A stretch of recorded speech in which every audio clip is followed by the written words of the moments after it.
Hey, neighbors, got a minute? So if you were with us last week, you know that we were in week 2 of Advent, and we moved into the story of Zechariah, the father of John the Baptist, and his wife, Elizabeth. We heard the story of Gabriel, the angel, coming to meet Zechariah to let him know that God had actually been listening to his prayers and was going to answer his prayers. And then tells Zechariah, his wife, who was advanced in years, was going to be pregnant with a child. And we find out that that child is John the Baptist. And if you want to hear more about that story, go back and listen to the sermon from last week. This week, we're moving into the rest of chapter 1 of the Gospel of Luke.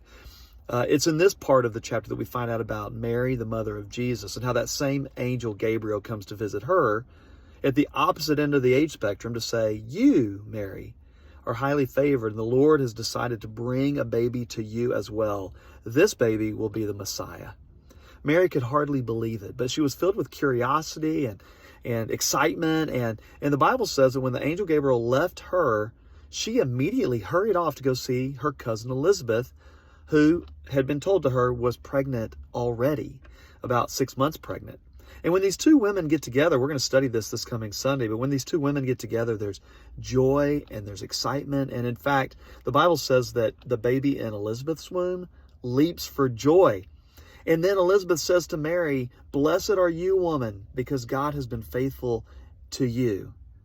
And what we're going to find out is that God has been faithful not only to Mary, but to us because of the eventual faithfulness of Mary. I just found it interesting that when Mary found out this beautiful news from God, she immediately ran to another person who had also been met by God, and they shared their stories together. And I thought, how cool would it be if people who are experiencing the Lord would look for opportunities to share their story of experiencing God and then ask others, "Hey, tell me a story of a time that God encountered you."